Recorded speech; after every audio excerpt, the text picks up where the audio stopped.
Hello, it's the Image Season Review. This is images from all the games we've played so far. It's John Gibbons and Craig Hannan, and I'm going to show Craig 9 lovely pictures, which I think sum up our season so far. And I mean, it's been a decent start, still unbeaten, still, go obviously top of the Champions League group, in the League Cup as well, and then, going pretty well in the league. Have you enjoyed it so far? Yeah, absolutely. Look, we've waited so long to have football back as we know it or knew it. And so that's been a big element and all, but also the Reds have been brilliant, attacking football, loads of goals, bit of drama in between. Yeah, I'm loving it. We're going to run through all of those things and a little bit more now. We'll start, obviously, the very first day. I was laughing with Craig before, saying like it was really hard not to do just 9 or 10 pictures of Mo Salah because obviously he's been so amazing so far this season, and he's such a photogenic fella. And he's got his shirt on in this, which is disappointing. I don't think he took it off for that game, did he? The shirt's off to come, Craig. Don't you worry. Spoilers. But this is a lovely image of Mo scoring on the opening day, a game that we watched in your wife. She's been your wife for 24 hours in her back garden on her phone. That is the strangest opening day of the season I've ever had. It was the day after my wedding, and we had a little barbecue and we watched it on the phone. I mean, there was a strict no football policy at the barbecue, but obviously the Reds play and we found a way. All just blamed each other. Yeah, but what was funny was we had the phone sat, and it started off as just me and you, and then gradually the whole entire barbecue was watching the match around this phone. I think it's one of those games where, it being away and it being a newly promoted side, that there's always that like little element of worry, and especially after last season, you weren't sure what sort of Liverpool you were going to get. But with the boys back, with Van Dijk starting, and with Salah scoring an absolute screamer, it just felt like normality had returned all at once, didn't it? Yeah, absolutely. Fantastic start to the season there. So this is the next game, it's the home game. This is the one against Burnley. I decided to use a crowd image because of the reasons you said before, Craig. It was us back in, it was back to normality and back in. It's a routine 2-0 win, so why not show the sort of the cop? Some lovely pictures that they've took. It was hard to sort of pick one, but I like that one for the scarf and the flags and the colours as much as everything else, as well as that guy's face. Just you could tell he's thinking is right. I've waited for a long time for this moment. I'm going to sing You Never Walk Alone. I'm going to belt it out, and is right. Yeah, brilliant. I watched this on my honeymoon as well, so I wasn't at this game either. But that was one of the things I enjoyed watching sort of both of them from afar, was like seeing the crowds again, like seeing the away end at Norwich, and everyone's sort of pictures from throughout the day on Instagram and stuff, and then obviously this, seeing You'll Never Walk Alone being belted out with a full Anfield, seeing a Jota goal be celebrated for that would have been his first in front of a full Anfield, and just the whole sort of occasion of football being back at Anfield in the way that it should be. And like you say, it was routine, but that's sort of after what we went through last season. Burnley beat us around the year before, getting beat by Burnley. That was how we wanted it to be. And I watched this by the pool, 30 degrees heat, and like the nicest hotel I've ever stayed in. So it was a lovely experience, but still, and this is how irrational football fandom is, isn't it? It's still that tinge of like, I would swap this to be an Anfield, but don't tell anyone. Just for 2 hours. Yeah. Just for 2 hours. Okay, well, the next one you were back for, Craig Hannan's glorious return, as it was called. That's what they were calling it, yeah. It was in the programme and all sorts. To a lesser extent, Liverpool v Chelsea. This is just after Mo Salah's penalty to equalise. Loved the shot of Verge. They're just sort of, enjoying the moment. Obviously, got the crowd going ballistic behind it. And it was some day that I remember, going into Taggies, before, and everyone just coming in, big beaming smiles on the faces. It was a beautiful day as well. Burnley had been a bit of a pig of a day weather-wise in Liverpool, where the sun was shining. It was a 5:30 kick-off, and everyone just kept saying to me, feels like a cup final. It was that sort of day, wasn't it? It really was. And this weekend, like for me personally, I flew back the night before from Dublin with one of our mates, Sai. My flight from Croatia just going to Dublin, and so I had that feeling of like what it used to be like for me travelling over to the match. Do you know what I mean? Like I had that like excitement getting on the plane to go to Liverpool and all of that. And like you say, like Taggies was it was brilliant with Webster playing. There was pyro going off. The sun was shining. It was like the perfect sort of first big game back at Anfield. And obviously the result isn't perfect, but I mean, I was in the Cop and I was on the real seating for the first time. So loud. It was so loud. Yeah. It was like a European night, and yeah, like I said, the sort of 2 or 3 minutes before half time of getting the goal, the red card. I didn't even know he'd been sent off until we went down at half time, and he said, but yeah, it was some let off for that goal, and just a bit disappointing that we weren't able to sort of find a way to win. Flick on from there for a bit of a sad one. This is Harvey Elliott at Leeds. It's a great win in the end, and you know, we had a good day. It was our first sort of away together for a while and stuff. It's a season of firsts, isn't it, for all of us, really? And know there's still people who wait to see the Reds for the first time this season, and you'll hopefully get that moment sooner rather than later. But you know, we all jumped in my car for this. Me, you, Josh, and Fu had a good time, and obviously a great result. But this sort of overhung the whole day, really, and you can see, you know, the concern there. Curtis Jones is meant to be on the pitch, but he just wants to see if his mate's all right. Ali maybe having a little bit of a prayer there. Obviously, Thiago had sort of gone over to him as well, and the Leeds players there as well. It was such a shame for him, wasn't it? It doesn't look like the injuries can be quite as bad as maybe first feared, but it's still, you know, completely derailed what was proven to be a breakthrough season for him. Yeah, absolutely. Yeah, that was one of the things I hadn't sort of mentioned with the previous pictures was, you know, that feeling of excitement when you see a young player come through and get given big chances in the way that he had against Burnley, gets the assist, and obviously Chelsea as well, showing real faith in him so early on in his footballing career, and for that to happen, like that is. When we were in the ground and you sort of see all of the reactions, obviously you don't have the replays like the TV, but when you're seeing Curtis Jones reacting the way he did, Kanate getting hugged by Klopp, you're really, really worrying. Thankfully it's not as as bad as first feared, but I mean, that was a proper away. I'd never been to Ellen Road, and so that was great. A proper traditional stadium. They were loud, they were up for it. It got a bit feral at the end between sort of the away end and there. And Liverpool win the game 3-0, wasn't it? And we're bouncing about at the end, singing the Reds have got no money, but we'll still win the league. The old 13-14 chant. So it ended up sort of a really, really good away day, but just slightly sort of tarnished by a horrible injury, really. Yeah. Hopefully I'll be back sooner rather than later. Move on to this one then in Champions League nights. First Champions League night back and all that. AC Milan. European royalty themselves, of course, and Big Jordan comes up with a screamer to win it, and didn't he enjoy it? Did we all enjoy it? We sat together for this, didn't we, as well? Yeah, that was it, like you say. It feels like everything's going to be a first this year. We're going to find first for every single fixture, I think. But this being the big European return, and I mean, it wouldn't be a big European night without there being a little bit of adversity. Bit of drama, for some sort of drama for Liverpool to overcome. And I mean, that 5 minutes before half-time was absolutely wild for Milan after having battered them for sort of 30 minutes and not taking their chances. Mo misses the penalty, which just goes to show the mentality of Mo Salah, that he's missed that penalty and in no way has it affected him one bit. Liverpool go on to win the game. And yeah, it was lovely to be back in and seeing the sort of the Champions League ball, the Champions League flag in the middle, hear the music, you know, all of the things that you get on a European night Anfield in the Champions League. Yeah, some nights. There's some let off when he put that in. Like, it was a great strike, and yeah, I just remember sort of, you know, that celebration, that feeling, and obviously, you know, great start to the Champions League, because, you know, we want to do much better in that competition this year than we did last year, and this was a big help towards it, beating Milan first up. Definitely, and like I was so excited whenever I saw the group that we got, because I feel like after sort of having a year and a half away from football and not being able to be in the stadium, we want these big ties. We want games that we look forward to, and that there's something riding on that's going to be difficult. And you know, we've got more of those coming up in Atletico and obviously Porto to come, but.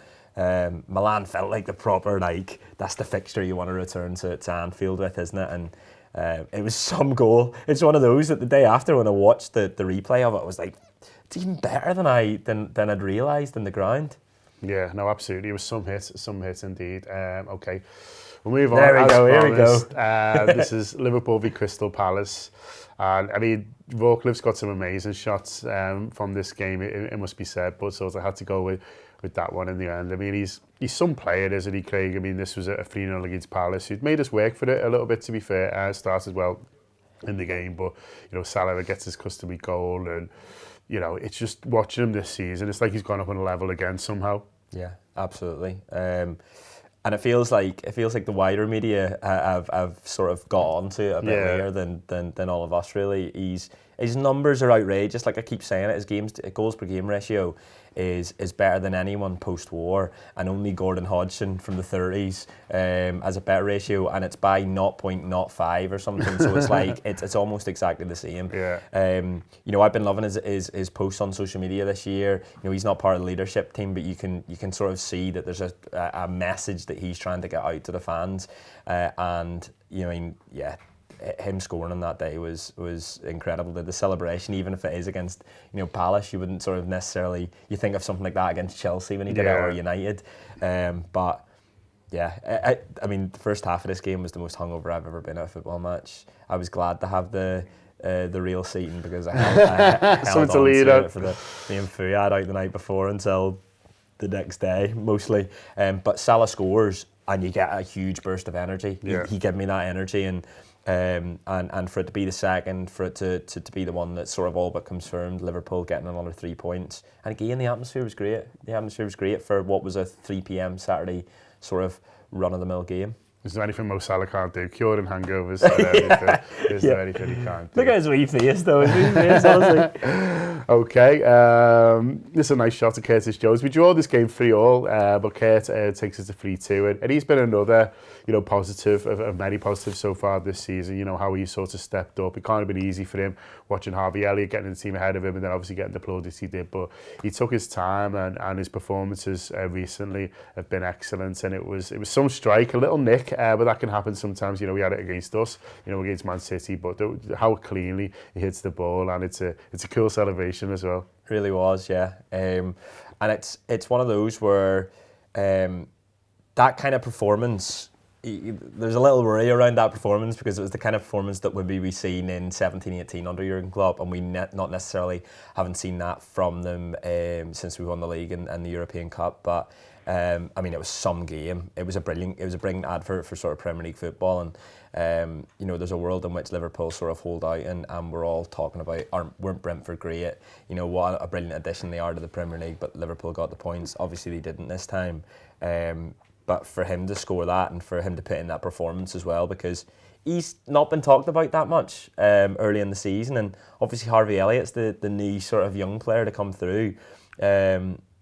Curtis Jones there's many more performances from him, like we've seen since that game, but there's big games and big moments for him to come this season, and for many more years, I think.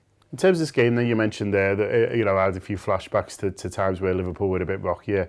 Did you sort of worry a little bit when you think of sort of this game? Obviously, they conceded 2 against Man City as well, or do you think Brentford are just a bit of a mad team this season, and they're going to sort of have some mad results? And you know, do you see it as a bit of a one-off in terms of the opposition, or a bit more to be worried about in terms of, you know, us trying to win back the title this year? I think it's more the one-off. I think that the fact that it is a bit of an unknown quantity, in terms of you can have all the data in the world, but until you play these football teams, you don't know.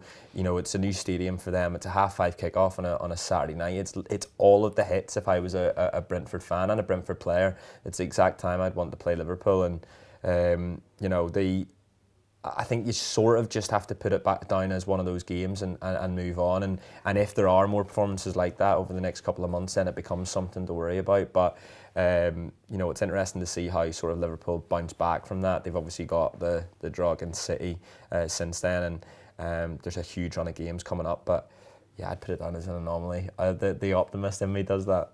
We'll see. We shall see. Okay, moving on. Nice little claim here from Mo Salah as well. Nonchalant celebration as he opens the scoring in Porto. It's a 5-1 win. I mean, me and you didn't go, but it was still boss to see so many people do. Everyone had Josh, who we work with, sort of went out there and had a brilliant time. And, you know, you talk about first again, you know, this is the first European away back. It's been announced in the last 24 hours that there's going to be 3,300 in Madrid as well, which is absolutely brilliant for everyone who's already sort of booked flights and looking to go. On the cheap as well. They were so cheap if you booked them before. Yeah, and fair play. And those people have got in and are going to have a sort of a brilliant time. But yeah, so brilliant to see our fans back supporting the team away from home in Europe, but also the performance, maybe the performance of the season. 5-1 at Porto. We've had good results in Porto, but that shouldn't take away from the fact that what a good sort of result this is. Puts us in a brilliant position in the group, and yeah, it was a perfect night for Liverpool. They must hate playing us. Honestly, they filled the stadium with as many fans as they're allowed, and I think over the 3 games we've got an aggregate of like 14-2 or something, isn't it? And I was delighted with this performance. I think this is, you want Liverpool to remind everyone of how good Liverpool are, and I think a lot of the stories have been around other teams this season, and that's because of new signings, or it's because of the return of Ronaldo, or whatever. I think it suits Liverpool to quietly go about their business. Scoring 5 goals away from home in Europe, it isn't quiet, it's emphatic, but we shouldn't take that for granted either, because I don't know whether people have talked about this in shows or whatever, but I feel like I grew up with the idea that in Europe you go away, you play for a draw, you try and hit them on the break, you maybe get the Rafa Benitez or Julio, or even Julio, and we don't do that. No. We just look at teams sort of face on and say we're going to beat you and we might batter you, and that's what they did there. And for the front 3 to get the goals, I say the front 3, obviously Diogo Jota's one of them now, but for Firmino to come on and get 2, and for it to be Salah, Firmino, Mane again, I just quite enjoyed that. I like those 3 getting the goals, and like they have sort of against Porto in the past, but a brilliant performance. Sets us up nicely, doesn't it, in the group? Certainly does. Last one then, and it's from the weekend just gone, and look, there's so many amazing images from this amazing player and this amazing goal. I really like this one though, because it's got Mo Salah wheeling away. We've got City players, 2 of them are on their knees, despondent, and obviously, our crowd in the Anfield Road, they're just going absolutely nuts behind. I was, you talked before about where you'd rather be. I was in London, and look, had a great weekend. I was with family and stuff, but when this goal went in, I was, obviously you go madder then afterwards. You're like, I wish I'd been in the ground to see it, because it was something special. Yeah, it really was. It was like, I don't know, Mo Salah did something to me on Sunday that I've always absolutely loved him. I adore the man, and I think that goal in that game is, first of all, we've seen him score that goal before, but just the manner of it, the way he's twisting and turning, he's left. So who have we got there? And there's Diaz in his arse. We've got Laporte in his arse. There was some other biff in his arse before that. He's just twisting and turning, taking the absolute piss out of them all. And in a game where in the first half Liverpool were dreadful, I turned around to Josh on 21 minutes and said, just get to half time. And he went, it's 21 minutes in me. I'm like, but from to score that, it's a goal worthy of, I know it's a bit of a cliche, but worthy of the sort of the 3 points, and he doesn't get it. But He's a proper, he's a generational footballer, isn't he? And we're gonna spend the rest of our days talking about Mo Salah, and just how good he was in the moments, the nights, the goals that he's given us so far in his career. Sign him up, get him signed up for much longer, let him give us more of those, because he will right up until his sort of mid-30s, I'd imagine. He's got loads left in the engine, Mo Salah, doesn't he? Yeah, this is the end of the part 1. I imagine in part 2 there's going to be a lot more than Mo Salah. He just looks like he's going to have that sort of season. That's not to say that others, aren't stepping up and others aren't playing well as well. But he's a special footballer, and he just looks to me like he's just determined to do everything he can, to take Liverpool to a league title, and he's going to take some stopping. He's on one. He's absolutely on one. It's not just what he's doing on the pitch as well. It's his mentality. It's the social media posts he's putting out that usually doesn't do many of, but they're very much sort of written for the fans. They're getting a message across to the fans that they mean business this year, and that they want to bounce back from last year, and that Mo Salah wants to win the Ballon d'Or, and that that Liverpool want to sort of elevate themselves back to being the best in the world, essentially. And that is a man on a mission that I'm excited to see what he does accomplish this year, because you feel like with him in the team, he's the best player on the planet at the minute, and with him in your team, you feel as if you can sort of achieve absolutely anything. It just so happens that we've got loads of other brilliant football players as well. Yeah, loads of other brilliant players as well. It's going to be some season. Hopefully that's whetted your appetite a little bit for what to come and have fun looking back at some great nights that we've had already with this team. But plenty more to come from him, and a lot more to come from Mo Salah. A bit more to come from Craig as well. Up the notes.